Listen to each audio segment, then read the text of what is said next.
What's happening, Jet Nation? This is Greenbean, and today is a special day because I have been allowed in to hallowed ground, the NFL Pro Football Hall of Fame today.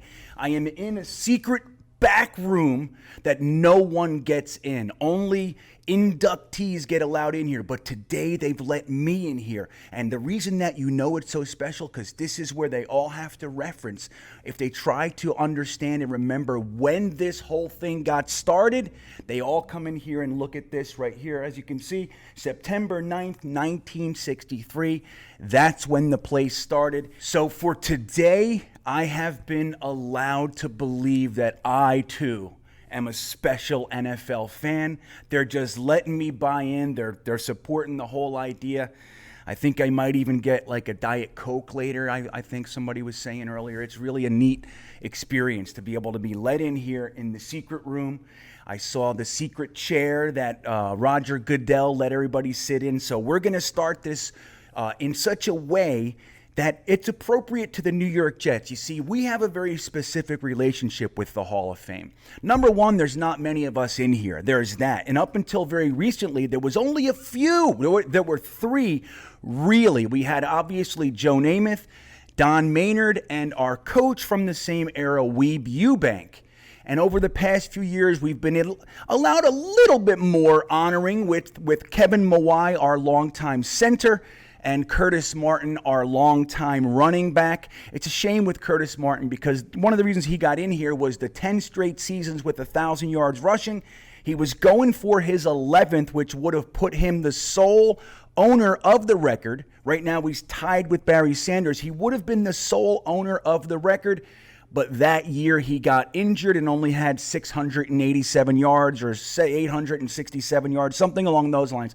And he ended up having to just settle in as tied for the record, which is kind of a bummer. It's a very Jetsy thing to do, but he is in the Hall of Fame. Now, the Jets do a sneaky little thing where we have quite a few players in the Hall of Fame, but they're only kind of Jets players. You see, we have Art Monk. Remember Art Monk? Art Monk was with us for a hot year, but that year he was able to break the consecutive catch record.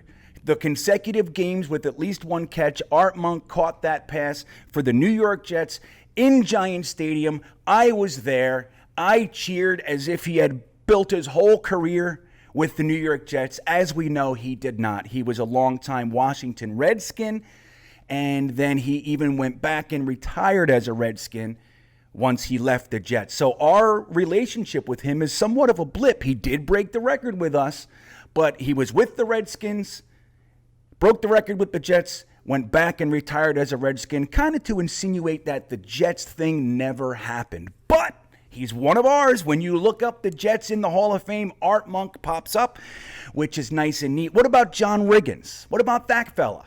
Remember him? Interestingly enough, his claim to fame was with none other than the Washington Redskins. Won that Super Bowl against Dan Marino and the Miami Dolphins.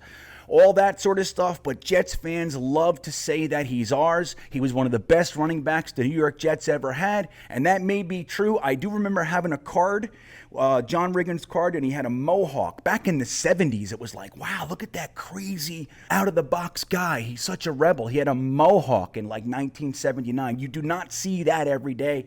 Now everybody's got a mohawk, and everybody's got tattoos, everybody's got their hair painted. It doesn't matter anymore. But back then, he was a trailblazer, and he was on the Jets for about 10 minutes, and then went and had a real career elsewhere, and we claim him. So he's another Jet in the Hall of Fame. What about Ed Reed? Remember Ed Reed? Ed Reed's one of the more recent ones. He actually just thanked the Jets for letting him spend time with us, and he did have a good year, and he was really good for our young players and all that. But again, what's he really famous for? He's a Baltimore Raven. Everybody knows that. And after he was done with his pleasantries and his induction speech, he gave his little pleasantries, and he said, I want to thank the Jets. I want to thank the Texans for letting me end my career there and all that jazz. And he said, but now that that's done, Ravens! Remember? Yeah, we got to see that, but we count him, so he's in there for the Jets. Now, once we start getting to some of these other guys, we're going to get a little bit more real. Kevin Mawai's first 3 years was over with the Seattle Seahawks.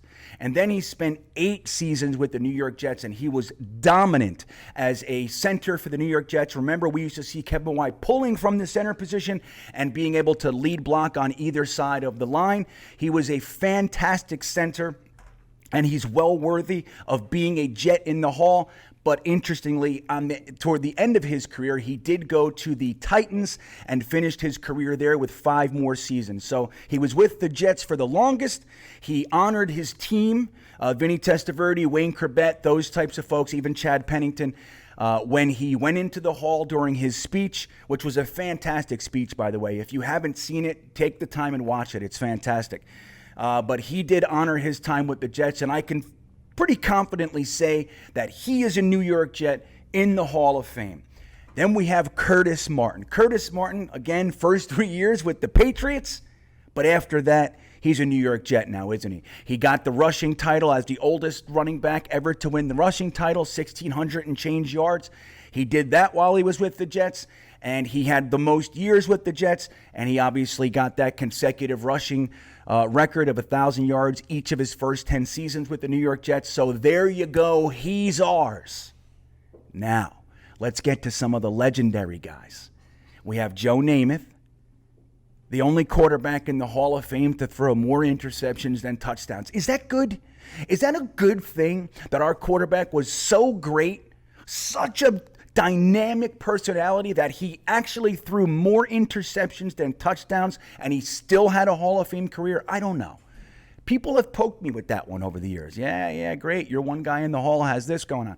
So I don't know. I know there are people that say, I never got to watch him play. Joe Namath was the best quarterback that we ever had. Joe Namath was the best quarterback that you would have ever seen if you got to watch him back then. And obviously his personality was so large that he's still Broadway Joe today. So I think it's not a question that he earned his spot in here, but that is an interesting stat that he has, and he's the only quarterback in the entire building that has that distinction. More picks than touchdowns. So I'm going to choose to flip it and think it's a positive. What do you guys think of that? Is it a positive? I'm in. And then we just had a guy honored.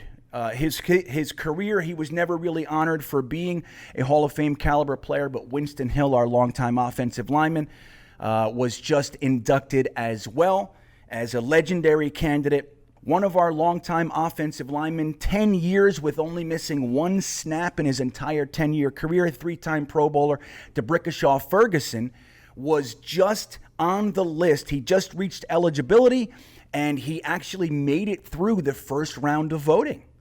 He's not a first ballot. Obviously, we know what the class is, and he's not in it. But he was on the docket this year, and he did make it past the first round of voting, which is a good sign. So he's a candidate coming up. We have Nick Mangold, who's a candidate coming up. I think he'll be a little bit easier to decide whether or not he should come into the Hall of Fame. I think he's a 3-time All-Pro, if I remember correctly. And then we have Darrell Revis. I think Darrell, out of the 3, has the best shot to be a first ballot Hall of Famer. We don't know. He did have some iffy things towards the end of his career, allowed himself to get fat and lazy and just kind of ran around and rolled around the field a little bit. But he did make that Pro Bowl in 2015, and that does count. It does count. So I think Darrell Revis just might be a first ballot Hall of Famer. So that's our list, essentially. That's it. We got Weeb, we got Maynard, we have Namath, we have Curtis Martin, we have Mawai, and then we have all the sneaky guys. Even Ronnie Lott made it into the Hall of Fame. He had 3 years with the Jets. He did. So we have quite a few of those guys. And guess what we're going to do this year? We're going to do it again. We're going to sneak in the back door of the Hall of Fame. We are coming on the back of Mr. Alan Faneca. Played 2 years with the New York Jets. 2 very good years, very fun years. But it's kind of an interesting and sad and yucky way that it ended. If you guys remember correctly, Alan Faneca was our starting left guard for a couple of seasons. We got to the AFC Championship game, and he was starting to wear down a little bit. This was toward the end of his career. He was still serviceable. He was still a good left guard, but Rex and Tannenbaum were looking to improve and upgrade the position. So they went in the second round and they grabbed, you know who it is? You remember? That's right, Vlad Ducasse. We grabbed Vlad Ducasse in the second round, and almost 10 minutes later, we let Alan Faneca know that we were no longer going to need his services. So we cut who was going to eventually be a Hall of Fame guard for Vlad Ducasse, who, as we know, is not necessarily a Hall of Fame guard. Fair enough. He did have a career. Most of it wasn't with the Jets, and that is what it is. But so Alan Faneca is getting inducted, well-deserved induction into the Hall of Fame class of 2021. And you know what? We have every right to claim him as our own. Most of his years were with the Steelers. Then he was with us. And then his last year was in Arizona with the Cardinals. But so we're second on the list. We're second. So we get Alan Faneca. So it's kind of a Jets thing that we've been doing lately. We got Art Monk. We got Ronnie Lott. We got Ed Reed. We got John Riggins. And now we have Alan Faneca. So how do you guys feel about it? I feel pretty good. I'm psyched to be here right now. I'm psyched to be in the building when a New York Jet is getting inducted into the Hall of Fame. I'll tell you a story. Last time I was here was the year that the Cleveland Browns were being let back into the league. We had a very good friend of mine, was a high-level executive for the Cleveland Browns, and he got us all tickets to go to the Cleveland Browns opening game, their first game back in the NFL. And we had all kinds of different fans, and we were going to go welcome the Browns back with a big sign. But the day before the game, we came here to this building. We came to the Hall of Fame in Canton, Ohio. And it was really interesting because the year before, the Jets actually made it to the AFC Championship game against the Denver Broncos. Now, some of you might know this. Most of you probably don't. But I'm a big-time Kiss nerd. You know, the band, Gene Simmons, that stuff. That's me. I love Kiss. Since I'm 4 years old, I've been a diehard Kiss fan. I've seen him 25, 30 times live. I've taken my son. My son's seen him 5 times live. So we're big Kiss fans, and it just so happened that the Jets were looking good with Bill Parcells, Vinny Testaverde, Keyshawn Johnson, Curtis Martin, Kevin Mawai, Wayne Corbett, that whole team. We were looking really good, and then right around 2 weeks before the AFC Championship game, they announced that Kiss was going to be playing at the Super Bowl. I swear to you, I thought the clouds had opened up. I thought that God was finally looking directly at me saying, Greenbean, this one is for you. Your Jets and Kiss are going to the Super Bowl together. Here's my gift to you. And I was so excited. And then we went into the half, 10-0 against the Denver Broncos. We were having the best time ever. And as we know, they came back and they beat us. And I looked back up at those clouds, and it was weird. It was a weird scene. It was like 30 clouds this time, and they were all laughing. All of them. They were looking down and pointing. There was all kinds of gobs of toilet paper and stuff coming from the sky, big spitballs and everything. It started raining and thundering. It was terrible, and I felt embarrassed, and I just started to understand right then what it was really like to be a Jets fan. Like, we have these issues now, like Joe Douglas. Joe Douglas didn't sign Zach Wilson. Am I worried? No. Because I didn't hear Kiss playing the Super Bowl yet. There are layers and layers and layers of pain waiting for us as Jets fans. I've been through it, man. I know what it looks like when it's really going to hurt. This is an easy one. It's going to be fixed very, very soon, guys. Even if it is a week, whatever. It's all going to pale in comparison to the Jets getting to the AFC Championship game, being up 10-0 with Kiss playing in the Super Bowl and losing. And then Atlanta shocked the Vikings, and we would have stomped Atlanta's face in. Remember that? Yeah. So when I came to the Hall of Fame that year, that was right on the heels of that. And guess what they had at a big centerpiece display that I got to walk in here and see a Paul Stanley Kiss guitar signed by Kiss with the Denver Broncos flag and the Atlanta Falcons flag overlapping each other. And I heard one more little hee from the sky at that moment I saw that. That's what it felt like. I felt like the whole world was laughing and pointing, like, you actually really thought you were going to win? You actually thought this was going to happen? So now that I'm here again, I'm looking for a nice, smooth experience. Curtis Martin's been inducted since I've been here. Kevin Mawai. Ed Reed, Winston Hill, all these guys have been inducted, and in just a couple days, Alan Faneca is going to be inducted.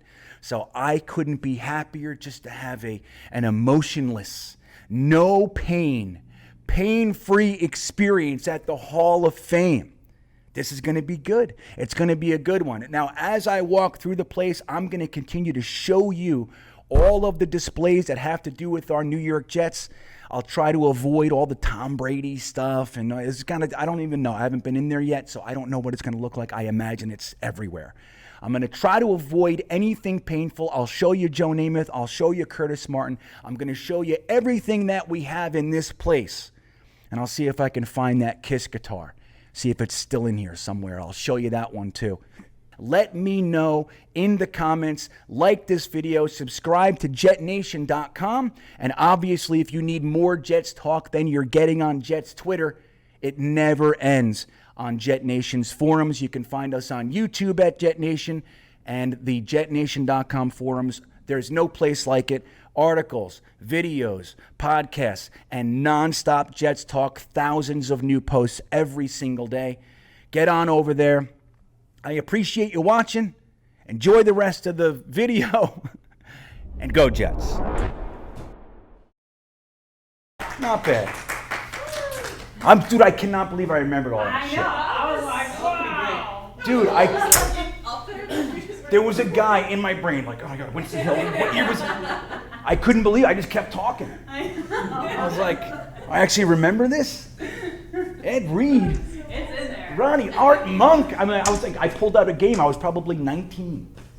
I'm like, I was at the game 19. This happened. Like, I don't know how. I don't know where this is coming from.